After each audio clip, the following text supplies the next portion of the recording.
Students, तो P block की जो नई वीडियो है, इस वीडियो में हम इस पार्ट में हम ये पढ़ेंगे कि फॉस्फोरस के कंपाउंड और फॉस्फोरस क्यों इतना ज्यादा इंपॉर्टेंट है वो भी हम यहाँ पे पढ़ेंगे।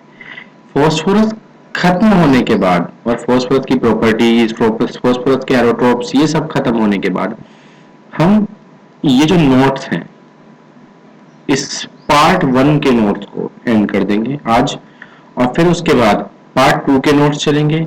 उनके जो है सब बिल्कुल अलग अलग, बिल्कुल उसी तरीके से ही जैसे इसमें सिस्टमेटिक ढंग से चला है हम उसी तरीके से पढ़ेंगे। बेसिकली अगर आप इस तरीके से पढ़ेंगे तो चुटकियों से किसी भी तरीके से आपके जो है कंपटीशन में, बोर्ड में, कहीं पर भी आप बैठे हो, ऐसा हो ही नहीं सकता कि क्वेश्चन ना। आपको क्या करना है, छोटे छोटे पॉइंट्स बस याद रखने हैं, और बड़े बड़े क्वेश्चंस वो सब अलग हैं, लेकिन छोटे छोटे पॉइंट्स अगर याद रखते हैं तो आपके बहुत सारे क्वेश्चंस हो जाएंगे।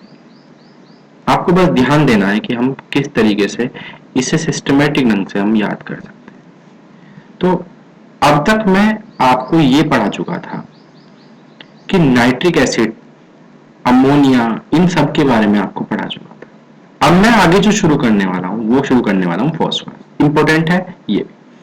तो phosphorus is an essential constituent of elements and plants. Elements के लिए, प्लांट्स के लिए एसेंशियल है, बहुत ज्यादा essential. It has many allotropes form. अब ये जो एलोट्रोप्स फॉर्म है इसके ऊपर क्वेश्चन आ जाता है कि फॉस्फोरस की एलोट्रोप्स कौन कौन से हैं। Name the allotropes of phosphorus. आप लिख लीजिए अपनी कॉपी में, name the allotropes of phosphorus. या वो पूछ लेता है कि कितने फॉस्फोरस के एलोट्रोप्स होते हैं, नंबर पूछ लेता है 1 2 3 4, कितने ही पूछ सकता है। तो आपको पता होना चाहिए नेम कौन कौन से हैं। व्हाइट, रेड, ब्लैक, 3 तरीके के फॉस्फोरस। आगे चलते हैं।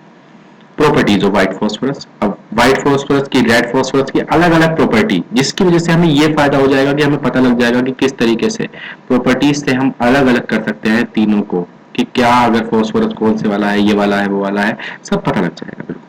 तो properties of white phosphorus, highly toxic and can ignite when exposed in, कि ये टॉक्सिक होता है और एयर के प्रेजेंस में जो है ये आग पकड़ लेता है। वैक्सी, मोम की तरह, insoluble in H2O, वाटर के अंदर insoluble होता है। More reactive than the other solid phases due to the angular strain in P4 molecule। अब P4 के molecule का स्ट्रक्चर अगर आप देखेंगे तो वो एंगुलर स्ट्रेन होगा, तो उस एंगुलर स्ट्रेन की वजह से ये मोर रिएक्टिव है। क्योंकि स्ट्रेन होगा तो रिएक्टिविटी बढ़ जाएगी, क्योंकि वो टूटता रहेगा और फिर जो है वो रिएक्ट कर जाएगा जल्दी। क्लोज इन डार्क, अंधेरे में चमकता है। Tetrahedral P4 molecule, discrete tetrahedral P4 molecule, P4 की जो शेप होती है डिस्क्रीट टेट्राहेड्रल की शेप में, तो यहाँ पे है। हम आगे चलते हैं। Properties of red phosphorus, prepared by heating the white phosphorus at 573 kelvin in an inner temperature. ये क्वेश्चन बहुत आता है कि आप मुझे ये बता दीजिए कि रेड फॉस्फोरस कैसे मिलता है। तो आपको क्या पता करना है कि व्हाइट फॉस्फोरस को 573 केल्विन पे हीट करने से आपको क्या मिल जाता है, रेड फॉस्फोरस मिल जाता है। ठीक है, odourless, non poisonous and insoluble in H2O, कि ये ऑर्डरलेस गैस की तरह हो जाता है और नॉन पॉइजनस है, चैन नीला नहीं है, इनसोल्यूबल इन H2O ये भी है। Less reactive than the white phosphorus, white phosphorus से लेस रिएक्टिव है। Polymeric structure consisting at chain of P4, polymeric structure chain form में आपको ये देखने के लिए मिलेगा। P4 की चैन होगी, लंबी शीट चैन। हायर मेल्टिंग पॉइंट चैन होगी, मेल्टिंग पॉइंट भी हाई होगा और उसकी डेंसिटी भी हाई हो जाएगी। यहाँ पे हो गया। आगे चलते हैं। प्रिपेयर्ड ब्लैक फास्फोरस की बात कर रहा है। Prepared by heating white phosphorus at 473 kelvin. बस यही खेल है छोटा सा कि 473 और 573 पे अगर आप व्हाइट फास्फोरस को हीट करते हो तो आपको क्या मिलता है, बस ये हो गया छोटा सा। Exist in two form, alpha black phosphorus और बीटा ब्लैक फास्फोरस, ये जो छोटी छोटी हो गई फॉर्म इसकी। Thermodynamically most stable, least reactive है, हैज एन ओपेक मोनोक्लिनिक और रोम्बोहेड्रल क्रिस्टल है जो ओपेक है, बिल्कुल आप देख सकते हैं आप इसमें। Uses, some important uses of phosphorus are used in manufacture of fertilizer and food grade phosphates, की फर्टिलाइजर में फूड ग्रेड के जो फॉस्फेट्स होते हैं उनमें यूज करा जाता है। Element P is used to manufacture organophosphorus compound used in pesticide। Pesticide में organophosphorus compound बनते हैं, उनमें यूज करा जाता है। ये छोटी सी चीज हो गई। अब हम आगे बढ़ते हैं। फॉस्फीन।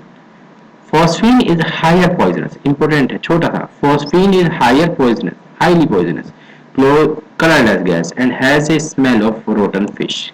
कि अगर आपको लैब के अंदर की बात करें तो वो ये बताना चाह रहे हैं कि लैब के अंदर अगर हम इसे खोल देंगे तो पॉइजनस है, मर सकता है आदमी, कलरलेस गैस है और smell of rotten fish, fish जैसी, रोटन फिश की जैसी स्मेल इसमें आती है। तो ये छोटा सा हो गया। Preparation. Phosphine is prepared by reaction of calcium phosphide with water और डाइल्यूट HCl। कैल्शियम फॉस्फाइड को वाटर के साथ और HCl के साथ हम यहाँ पे ये कर देंगे और हमें क्या मिल जाएगा, फॉस्फीन PH3, ये हमें मिल जाएगी। तो आगे प्रॉपर्टीज इनकी। It is soluble in water and weaker base than ammonia. Ammonia से वीकर बेस होता है, ये चीज इंपॉर्टेंट है। आपको ये मिलेगा PH3 और NH3 में मुझे ये बताइए कि कौन सा जो है वीक बेस है। तो आप क्या बता सकते हैं कि PH3 जो है वीकर बेस है, किससे, अमोनिया से। इट गिव्स फॉस्फेनियम कंपाउंड, फॉस्फेनियम कंपाउंड ये हमें देता है। For example PH3 HBr PH4 Br। तो यहाँ पे आपने देख लिया, तो ये इसने बना दिया फॉस्फेनियम compound. PH3 is non-inflammable when pure but it becomes flammable only in presence of P2H4 और P4 vapor। P4 की वेपर में ये क्या हो जाता है, हाईली फ्लेमेबल हो जाता है। In water PH3 decomposes in presence of light to give red phosphorus NH2। ये चीज आप लिख सकते हैं, PH3 डिकम्पोज होके presence of light में give red phosphorus and H2, ये चीज हमें दे देता है। Phosphorus halides। Phosphorus forms two form of halides, PX3 और PX5। तो X की वैल्यू क्या होगी, X बराबर क्लोरीन, क्लोरीन, ब्रोमीन, आयोडीन, आपको ये सब देखने के लिए मिलेंगी। PX3 के कंपाउंड PCl3 आपने पढ़ा होगा, PCl5 पढ़ा होगा, TBP शेप होती है उसकी, इंपोर्टेंट क्वेश्चन आ जाता है उससे भी रिलेटेड कई बार। तो ये पढ़ेंगे PCl3, it is a colourless oily liquid, important है। प्रिपरेशन। प्रिपरेशन में क्या कह रहा है, it is obtained by passing dry chlorine over heated white phosphorus और by action of thionyl chloride with white phosphorus. तो थायोनिल क्लोराइड ये रहा, और ये इसकी बात कर रहा है यहाँ पे कि इस तरीके से आपको क्या मिल सकती है, PCl3। Properties, it has a pyramidal shape in which the phosphorus is sp3 hybridized। तो शेप की बात वो से करेगा और ये बताएगा कि शेप कैसी है, नीचे इसकी शेप बना रखी है। It get hydrolyzed in the presence of moisture। moisture के प्रेजेंस में हाइड्रोलाइज होता है। PCl3 H2O H3PO3 और 3HCl। ये रिएक्शन आप याद कर सकते हैं बहुत अच्छे से। फॉस्फोरस पेंटाक्लोराइड, फॉस्फोरस पेंटाक्लोराइड, थोड़ा सा यहाँ पे आप देख सकते हैं कि पेंटाक्लोराइड दे रखा, तो PCl5 इसे कर लेंगे, क्या कर लेंगे, PCl5। फॉस्फोरस पेंटाक्लोराइड की बात करिए उसमें। It is molecular in gas and liquid phase, but in solid state exists in PCl4, PCl6 negative, containing tetra and hexagonal coordinate phosphorus species।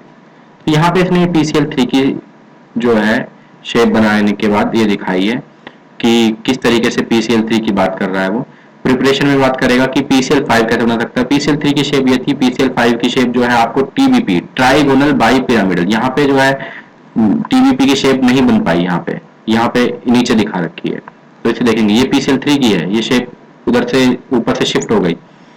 तो phosphorus pentachloride is prepared by the reaction of white phosphorus with acid of dry chlorine और can be prepared by action of SO2Cl2। तो ये P4 के साथ आपकी reaction से आप क्या बना सकते हैं, PCl5। ये दोनों रिएक्शन आप याद कर सकते हैं इजीली। अब आपको ये छोटा सा ये बात पता लगी है PCl5 के बारे में, और PCl5 का स्ट्रक्चर आपको सामने दिखाई दे रहा है कि इसमें 2 बॉन्ड बड़े हैं और 3 बॉन्ड छोटे हैं। ये चीज याद रखते हैं हम इसमें। In gases and liquid phase it has a trigonal bipyramidal structure. ये चीज इसने बता रखी है, स्ट्रक्चर आपको याद है पहले से भी। PCl5 is yellowish white powder in moist air. It hydrolyzes POCl3 and finally gets converted into phosphoric acid H3PO4। इसमें जो है ये कन्वर्ट हो जाता है। When heated in sublimes but decomposes into on stronger heating। PCl5 को heat करेंगे तो क्या बन जाएगा, PCl3 plus Cl2। तो स्टूडेंट्स यहाँ पे इस वीडियो का एंड होता है। इसके नेक्स्ट पार्ट में नए नोट्स और उसके साथ इसका अगला पार्ट पढ़ेंगे। ये पार्ट 1 के नोट्स चल रहे थे अभी, अब पार्ट 2 में भी ये इस तरीके की वीडियोस बनेगी। ठीक है फ्रेंड, तो आप पार्ट 2 के लिए बिल्कुल एक्साइटेड रहें, वहां से ही हम इसे शुरू करेंगे। तो थैंक यू।